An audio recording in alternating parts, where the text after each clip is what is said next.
Fertility जैसा मैं कह रहा था, सिर्फ आईवीएफ एक ही इलाज है। अगर कोई कपल आईयूआई के थ्रू ट्रीट हो जाता है तो लगभग 1 महीने में भी इलाज हो सकता है, 1 से 1.5 महीने में। अगर आईवीएफ ही उनका इलाज का तरीका बचता है तो लगभग 2 से 3 महीने का ड्यूरेशन होता है। इसके अंदर कपल्स को क्लिनिक मिनिमम 2-3-4 बार आना होता है और स्टिमुलेशन इंजेक्शंस उन्हें दिए जाते हैं फॉर द वुमन। वो लगभग 10 से 11 दिन इंजेक्शन दिए जाते हैं। वो ज़रूरी नहीं है उसके लिए क्लिनिक आना हो, तो 3 से 4 बार क्लिनिक आके इलाज प्राप्त किया जा सकता है 2 महीने के अंदर। कॉस्ट की बात आप कर रहे हैं तो देखिए, एवरेज भारत में और ख़ासकर मुंबई में लगभग 2.5 से 3 लाख रुपए का एक आईवीएफ साइकिल होता है। And I am very proud to say, जैसा मैं आपको कह रहा था, हम शायद भारत की सबसे अफोर्डेबल और सबसे ट्रांसपेरेंट पैकेजेस प्रोवाइड करते हैं अपने पेशेंट्स को। सो हमारे यहाँ एक आईवीएफ साइकिल लगभग 1.5 लाख रुपए के अंदर एवरीथिंग इंक्लूडेड हम पेशेंट्स को प्राप्त कर पाते हैं और दे पाते हैं, और हम उन्हें ईएमआई प्लान्स के थ्रू भी सपोर्ट कर पाते हैं। ये हर स्टेट में अलग कॉस्ट आती है या जनरल? जी, हम भारत की, जैसा हम कह रहे थे, टॉप 3 ब्रांड्स में से हैं और हमारे प्रेगनेंसी रिजल्ट्स अभी तक इंडस्ट्री लीडिंग है। हम लगभग 70% प्रेगनेंसी रेट दे पाए हैं अपने पेशेंट्स को। इसी कारण हम ग्रो कर रहे हैं बहुत तेज़ी से और हमें पेशेंट्स का सपोर्ट मिल रहा है। अक्रॉस इंडिया हमारा प्राइसिंग मोस्ट स्टेट्स में सेम ही है। सो हम ओवरऑल सेम प्राइस रखते हैं, तो पूरे महाराष्ट्र में हमारा प्राइसिंग सेम ही होगा। ये जानना है आप लोगों से कि आईवीएफ जिसे आप लोग चलाते हैं, पिछले 10 सालों में अगर बात करें, 15 सालों में या 20 सालों में, क्या कुछ चेंजेस आया है इस इंडस्ट्री में, और उस बारे में अगर थोड़ा बता सकते, कितना ये लोगों की, क्योंकि ये सब थोड़ा डॉगमा टाइप था, पहले इतना लोग सोचते नहीं थे सब चीज़ों के बारे में, तो उस बारे में थोड़ा बताइए। तो मैं आपको थोड़ा अपने विचार बताता हूँ, फिर मैं डॉक्टर नवीना से रिक्वेस्ट करूँगा, वो भी आपको इसमें दूसरा पर्सपेक्टिव बता पाएंगी। देखिए, पिछले 10 साल में 2 से 3 चीज़ें अगर अपन थोड़ा दूरी से देखें क्या हो रहा है भारत में हुई हैं। पहला तो रिप्रोडक्टिव हेल्थ जिसे बोला जाता है, उसका मापदंड बहुत तेज़ी से गिरा है। सो टोटल फर्टिलिटी रेट गिरा है। ओवरऑल अगर हम 30 से 35 साल के एज ग्रुप को देखते हैं, 35 से 40 साल के एज ग्रुप को देखते हैं, जैसा डॉक्टर नवीना आपको बता रहे थे, पॉपुलेशन बेस में हमारे जो एग काउंट, एग क्वालिटी और स्पर्म काउंट, स्पर्म क्वालिटी 10 साल पहले और अब पाई जाती हैं, उसके अंदर गिरोतरी दिखाई दी है। पहले ये बहुत बड़ा टैबू हुआ करता था सोसाइटी में कि किसी ने आईवीएफ ट्रीटमेंट कराया है तो वो बिल्कुल ही जाके छुप के इलाज कराएगा, किसी को बताएगा नहीं। आई थिंक अब थोड़ा सा हम 10 साल में, हालांकि अवेयरनेस की अभी भी कमी है और इतना बड़ा देश है भारत, हम बहुत अच्छा कर सकते हैं, बट उन चीज़ों में थोड़ा सा ग्रोथ आई है। लोग अब मेडिकल ट्रीटमेंट की तरफ ज़्यादा मुड़ते हैं, बजाय पहले आप देखेंगे हकीम, मुनीम, रिलीजन का सहारा लिया जाता है और भी कई घरेलू नुस्खे अपनाए जाते हैं, उससे पेशेंट के लिए टाइम लूज हो जाता है। दूसरा सबसे बड़ा चेंज आया है साइंस एंड टेक्नोलॉजी में। सो जो प्रेगनेंसी रेट आज से 10 साल पहले आईवीएफ दे पाता था, अब क्योंकि इक्विपमेंट चेंज हो गया है, हम लोग जो अपनी एम्ब्रियोलॉजी लैब में एयर क्वालिटी लगाते हैं, आप बिलीव नहीं करेंगे, it is one of the cleanest airs which is ISO level 5 triple HEPA filtered. और अब एयर पोल्यूशन के कारण हर कोई फिल्ट्रेशन समझ गया है, तो मैं आपको बात समझा सकता हूँ। हमारा 3 लेयर्स ऑफ फिल्टरेशन होता है एयर जो आती है लैब के अंदर, जिसके अंदर एम्ब्रियोस प्रोड्यूस किए जाते हैं। इस सब टेक्नोलॉजी में बहुत बढ़ोतरी आई है एंड इसके कारण प्रेगनेंसी दर जो उसके अंदर भी रिजल्ट्स के अंदर पेशेंट्स के लिए बढ़ोतरी आई है। मैं इसमें एक ही चीज़ बस बताना चाहूँगी, अगर आप इसे 2 हिस्सों में विभाजित करें, पहला कि भाई केसेस में क्या बढ़ोतरी आई है और दूसरा कि ट्रीटमेंट में क्या इसमें अंतर आया है पिछले 10 साल में। केसेस जैसे अभिषेक बता रहे थे, हाँ इनकी संख्या बहुत ज़्यादा बढ़ गई है। उसके कारण अभी हमने जैसे समझे कि लाइफस्टाइल बहुत चेंज हुआ है, स्ट्रेस फैक्टर है, लोगों के शादी करने की उम्र में हमने देखा है कि अब लेट शादियां हो रही हैं, और बहुत सारे कंडीशंस लाइक PCOS, एंडोमेट्रियोसिस और अंडों की संख्या में कमी आना, और पुरुषों के केसेस की मात्रा इनफर्टिलिटी की जो संख्या है उसमें भी काफ़ी बढ़ोतरी आई है।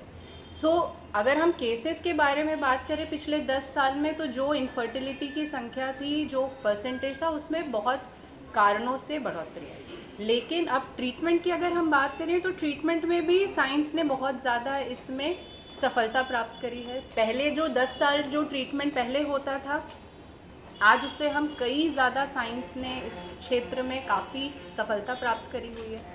पहले हम बेसिक IVF टेक्निक इस्तेमाल करते थे, उसके बाद ICSI आया जो एक बहुत ही मददगार ट्रीटमेंट साबित हुआ उन कपल्स के लिए स्पेशली जिन्हें पुरुष रिलेटेड तकलीफ थी, जिनके शुक्राणु की संख्या बहुत कम थी, क्वालिटी कम थी।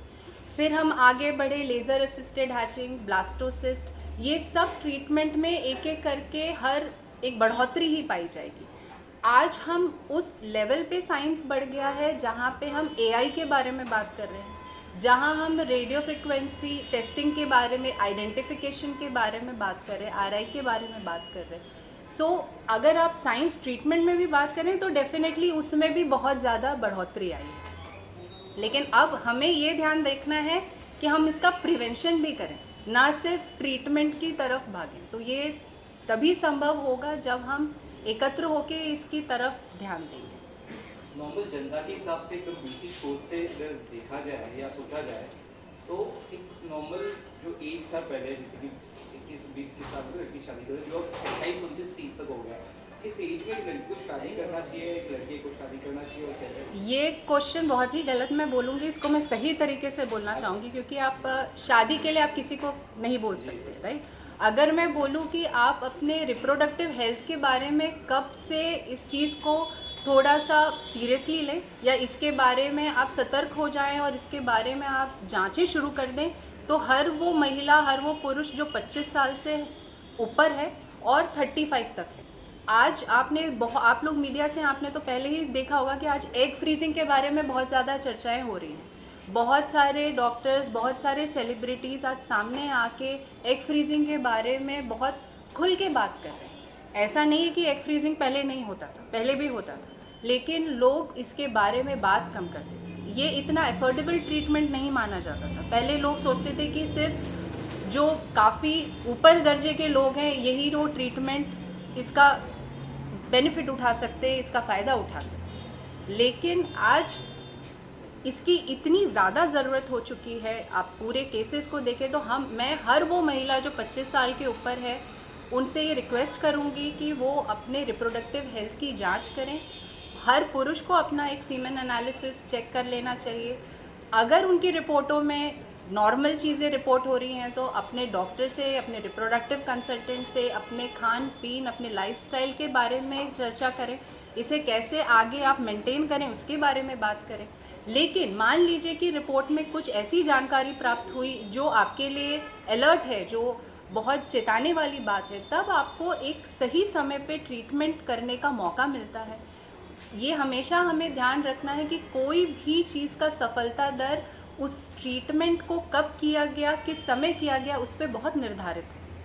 हम जितना इस चीज़ को लेट करते हैं, जब चीज़ों की रिपोर्ट्स काफ़ी ख़राब होते हैं, तो ये बहुत मानने वाली बात है कि उसकी सफलता दर में काफ़ी गिरावट आएगी। डॉक्टर नवीना जो कह रही है, मैं बस एक ही बात ऐड करूँगा उसमें। we also have introduced and announced a very comprehensive reproductive health screening program, जिसमें हम सारे कपल्स जो अभी फैमिली प्लानिंग के बारे में सोच भी नहीं रहे या उन्हें कोई इनफर्टिलिटी का इशू नहीं है, उनके लिए भी ये मौका देते हैं और ये जागरूकता बनाने की कोशिश कर रहे हैं कि आप आइए और अपना रिप्रोडक्टिव हेल्थ असेस कराइए। बस इतना काफ़ी है। और शहरों में, गांव में क्या अभी भी फर्क है? जैसे हमेशा से होता है, क्योंकि शहरों का एक अलग लाइफस्टाइल होता है, तो उससे भी बहुत इम्पैक्ट लगता है आपको?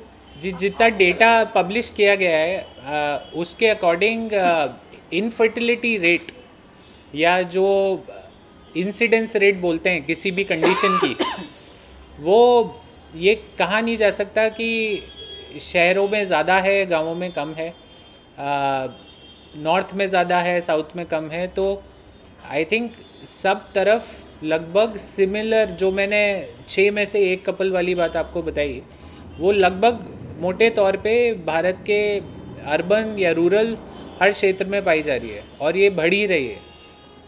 डेटा कोई बता सकते हैं आप कितना और जनता या पॉपुलेशन इस तरह की प्रॉब्लम से अफेक्टेड है इंडिया में, कितना बढ़ सकता है आने वाले 5-10 साल, ऐसा कुछ? जी लगभग 3 करोड़ कपल्स एस्टिमेटेड है कि किसी ना किसी इनफर्टिलिटी प्रॉब्लम से आज के तारीख में गुजर रहे हैं। लगभग 3 लाख हर साल में कपल्स अपना IVF से इलाज कराते हैं। सो आप गैप देखेंगे वो 100 में से 1 कपल ही सामने आ रहा है। प्राइसिंग की बात करें तो कितना कस्टमर फ्रेंडली, सबसे बड़ा सवाल यही आता है। और आप शायद टॉप की IVF ऐसा है इंडिया में, इसमें आप शामिल हैं, सो आप उस चीज़ के बारे में दर्शकों को बता सकें जो जुड़ना चाहते हैं आप सब। जी IVF के बारे में बहुत सालों से ये माना गया है कि बहुत ही महंगा इलाज है। तो जो अपना मिडिल क्लास या लोअर मिडिल क्लास पेशेंट है जिसकी मानसिक आमदनी, घर की आमदनी मिला लूँ तो लगभग 30-40 हज़ार रुपये है, तो उसके अंदर वो पूरा घर अपना एक्सपेंडिचर निकालता है। वो सोचता है कि लगभग 2.5 से 3 लाख एवरेज इलाज की कॉस्ट मानी जाती है एक IVF साइकिल की। इसको देखने के 2 तरीके हैं। एक तो एक साइकिल में इलाज गारंटीड नहीं होता, तो आप किस क्लिनिक पे इलाज ले रहे हैं बहुत ज़रूरी है, जिससे आपकी प्रेगनेंसी रेट के चांसेस या सक्सेस के चांसेस हाईएस्ट हो। सो राइट क्लिनिक को चूज़ करना बहुत इंपॉर्टेंट डिसीजन है पेशेंट के लिए। और मैं बहुत I can very proudly say that we are industry leading in our pregnancy rates and you can see them here. Number 2, on the pricing and packages, मैंने लगभग 400-500 पेशेंट से बात की थी 2020 में देश भर में पर्सनली। एंड जो मैंने पाया, पेशेंट की सबसे बड़ी फ्रस्ट्रेशन है कि जैसे जैसे इलाज कर सकते, कुछ चीज़ें ऐसी हैं जिसे आप कंट्रोल नहीं कर सकते। अगर हम अपने दर पे बात करें कि हम अपना क्या ऐसी चीज़ें हैं, जैसे खान पान, हमें कोशिश ये करनी है कि हम दिनचर्या में जितने भी प्रिजर्वेटिव पैकेट फूड, जिसमें आपके जो भी प्रिजर्वेशन वाली चीज़ें हैं, इसे अवॉइड करें। हमेशा हम कहते हैं कि पानी जो है ना, इसकी मात्रा हमारे शरीर में अच्छी रखें। जो हम नींद के बारे में हम बात कर रहे थे कि 7 से 8 घंटे की नींद होनी चाहिए। आज कोई ऐसा इंसान नहीं है जिसकी ज़िंदगी में स्ट्रेस नहीं है, बट उसे थोड़ा सा अपने मेडिटेशन, योगा, कुछ व्यायाम, आप दिन भर में अगर 30 मिनट का भी व्यायाम करते हैं तो ये भी बहुत ही सफलता के लिए आपके एक, कहते हैं कि बहुत एक आगे का स्टेप हो जाता है। दूसरी, हमें ये ध्यान रखना है कि आप क्या जो खा रहे हैं, जो आप अल्कोहल, आज की जनरेशन में हमने इसे एक फैशन के रूप में देखा गया है कि भाई हम स्मोकिंग कर रहे हैं, हम अल्कोहल कंजम्पशन कर रहे हैं। इसकी मात्रा या इसे ना करना, पुरुषों में स्मोकिंग की मात्रा ज़्यादा होने की वजह से भी शुक्राणु की संख्या, उनकी क्वालिटी, उनके DNA डैमेज में बहुत बढ़ोतरी पाई गई। आज हम लैपटॉप, फ़ोन, डिजिटल की जो चीज़ें हैं जिनमें रेडिएशन का उपयोग होता है, उसकी हम कहते हैं कि आप आदमियों में हम कहते हैं कि आप फ़ोन अपने पॉकेट में ना रखें, ठीक है। हम आज कोई भी, कितने लोग हैं हम फ्री हैं तो हम हमेशा स्क्रीन में स्क्रॉल करते रहते हैं। उसकी बजाय आपने फ़ोन को रेडिएशन ही एमिट कर रहे हैं, उसे कुछ मात्रा में आप बाहर रखें, कुछ समय के लिए बाहर रखें, ठीक है। और जैसे लैपटॉप, पुरुषों में हम बहुत ज़्यादा ये काउंसलिंग करते हैं, इसकी जानकारी बोलते हैं कि जो पुरुष लैपटॉप पे बहुत समय तक काम करते हैं वो टेबल पे रख के लैपटॉप काम करें, और जब उसका प्रयोग ना हो तो उसे स्विच ऑफ कर दें, उसे बंद करें, ना कि स्लीप मोड में डालें। बिकॉज ये सारे पदार्थ जो हैं, ये सारे जो रेडिएशन इमिट करते हैं, ये कहीं ना कहीं हमारे शरीर को नुकसान करते हैं। खाने पीने में हम शब्द इस्तेमाल करते हैं लाइफस्टाइल, ये खुद ही अपने आप को बताता है कि लाइफ और उसकी स्टाइल, पूरी ज़िंदगी। अगर हम ये सोचें कि हम 1 महीना करके छोड़ देंगे और इसका हमारे शरीर पे असर दिखाई देगा, ये बिल्कुल नहीं। तो आज की जनरेशन से मैं 2 ही चीज़ की रिक्वेस्ट करूँगी कि आप जितने भी मॉडर्न हो, जितनी भी तकनीकें आ रही हैं, लेकिन स्वस्थ खाना, फ्रेश खाने की तरफ, 7 से 8 घंटे की नींद, व्यायाम को अपने लाइफ में लाना और डिजिटल इक्विपमेंट से जितनी थोड़ी लिमिटेड दूरी कर सकें थोड़े समय के लिए, बाहर जाके खेलना। आजकल के बच्चे ज़्यादा करके स्क्रीन घर में ही रहते हैं, थोड़ा बाहर आउटडोर में खेलना, इन सब चीज़ों का रूटीन में इस्तेमाल करें। और सही समय पे, जैसे हमने बात करी थी, चेकअप कराना। चेकअप कराने का ये अर्थ कहीं भी नहीं है कि आपने ट्रीटमेंट करना है, इससे सिर्फ आपको एक जानकारी प्राप्त हो रही है आपके हेल्थ के बारे में। ये चीज़ों का आपने ध्यान देना।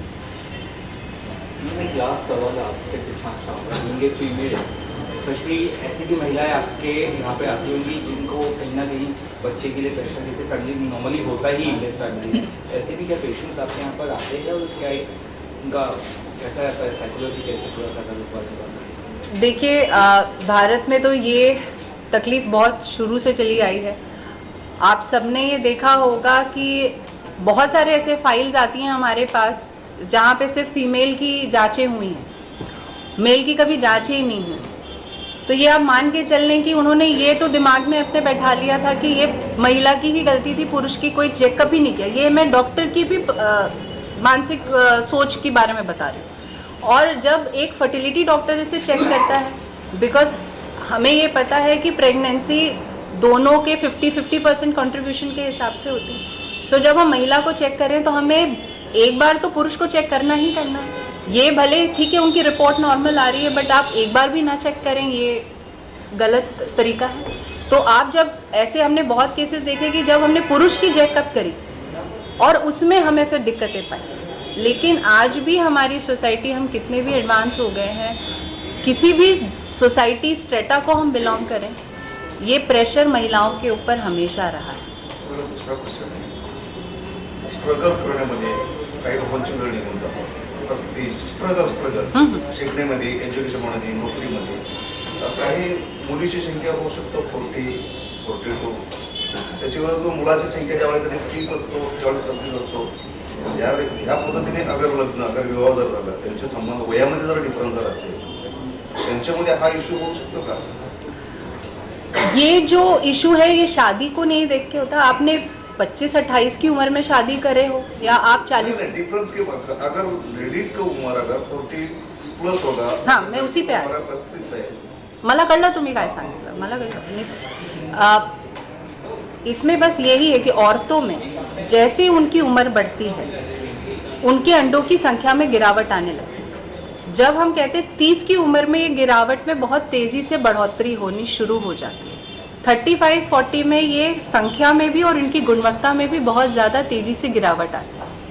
40 के बाद एक भारतीय महिला मेनोपॉज की दौर पे शुरू हो जाती है। आप फॉरेन कंट्रीज से कंपेयर करेंगे तो हम भारतीय महिलाएं कम से कम 5 से 7 साल पहले हमारे में मेनोपॉज, माहवारी बंद होने की प्रक्रिया शुरू हो जाती है। तो अगर वो उस औरत की उम्र ज़्यादा हो रही है, भले उनके पार्टनर की कोई भी एज हो, उनकी तो उम्र अगर ज़्यादा बढ़ रही है तो उनकी अंडों की संख्या और क्वालिटी में तो गिरावट आनी ही आनी है। तो आपके माध्यम से कुछ हो सकता है इसी बात? तो मैं यही कह रही हूँ कि अगर कोई भी इसका कारण हो, अगर औरतों को अपनी करियर पे ध्यान देना, या उन्हें कोई पर्सनल रीज़न की वजह से उनके शादी में डिले हो रहा है, या उन्हें अभी बच्चे प्लानिंग नहीं करने हैं, सो अपनी रिप्रोडक्टिव हेल्थ की चेकअप कराएं।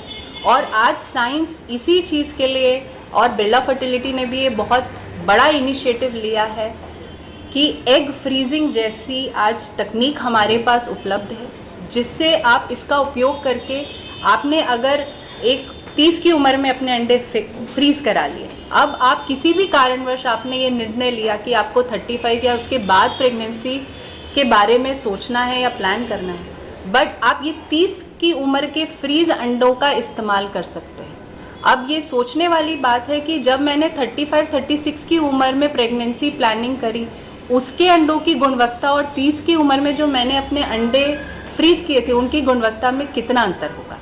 सो एग फ्रीजिंग के लिए इसीलिए हम आज की बच्चियों को, आज की महिलाओं को इस चीज़ के लिए हम बोल रहे हैं, इस चीज़ के लिए जागरूक करना चाह रहे हैं कि अपनी जांचें कराएं। और अगर उन्हें 1% भी इस चीज़ का डाउट है कि उन्हें अभी अपनी फैमिली प्लानिंग नहीं करी है, या आगे उन्हें पता नहीं कि वो शादी कब करना चाहते हैं या करियर की तरफ ध्यान देना है, तो ये एक एग फ्रीजिंग एक औरत के लिए इतना कहते हैं ना एम्पावरमेंट, उनके लिए एक बहुत बड़ा रिप्रोडक्टिव हेल्थ का एक बहुत बड़ा एम्पावरमेंट चीज़ है। इसका उन्हें बहुत बेनिफिट उठाना चाहिए। और बिरला फर्टिलिटी एंड आईवीएफ ने इस चीज़ को ध्यान में रखते हुए बहुत ही बेसिक मतलब इसका जो बजट है बहुत ही एफोर्डेबल है कि ताकि ये चीज़ हर स्तर की महिला इसका उपयोग कर सके। देखिए, जो लगभग आज कोई भी यंग कपल, वर्किंग कपल या कोई भी महिला, अगर हम लोग बाहर खाना खाने भी जाते हैं तो जो खर्चा होता है लगभग 1600-1700 रुपये महीने के कॉस्ट पे एटलीस्ट 5 साल का, जो डॉक्टर नवीना बताती हैं, हमने फ्रीजिंग प्रोग्राम लॉन्च किया है जो अपने आप में इन इंडिया अनोखा है। इस प्राइस पे कभी भी ये सर्विस हमारी कम्युनिटीज़ को मिली नहीं है। और मैं एक ही चीज़ जोड़ना चाहूँगा डॉक्टर नवीना जो कह रही थी आपके क्वेश्चन के आंसर में सर, वो ये है, एक फ्रीजिंग एक ऑप्शन है, दूसरा ऑप्शन ये है कि जैसे ही कपल को फील हो कि अब हम 6 महीने से ट्राई कर रहे हैं फॉर फैमिली, और अगर 6 महीने के अनप्रोटेक्टेड सेक्स के बाद भी अगर वो नहीं प्रेग्नेंट हो पा रहे हैं, सबसे पहले आके डॉक्टर से मिलें, उसमें फिर टाइम वेस्ट ना करें। क्योंकि आप सब जितना डॉक्टर साहब ने समझाया, आप यही देख रहे होंगे कि सारा खेल समय का है। तो जितना जल्दी उचित इलाज और कंसल्टेशन कराएं, उसका सल्यूशन टाइमली मिल जाएगा। सर, महाराष्ट्र में अपना मुंबई में कितना सेंटर है सर? अभी हमारा एक सेंटर है बॉम्बे में, अगले 12 से 18 महीने में लगभग 4 सेंटर हो जाएंगे। क्यों सर, उत्तर भारत साउथ के नाम के महाराष्ट्र का राजधानी, तो इसमें इतना लेट क्यों किया आपने? देखिए, अब कहीं तो शुरुआत करनी पड़ती है, तो हम लोग एज अ बिरला ग्रुप हम लोगों ने शुरुआत एक्चुअली कोलकाता से की थी। सो अगर आप देखेंगे तो हमने जितना हम नज़दीक के एरियाज़ में क्लिनिक बना पाए हम बनाते गए। और महाराष्ट्र में हम नागपुर पिछले साल चालू कर दिया था। बॉम्बे तक आते आते थोड़ी सी देर हो गई, बट अब हम बहुत तेज़ जाएंगे। सो अगले 2 साल में महाराष्ट्र में हमारे 7 से 8 क्लिनिक होंगे। Thank you sir.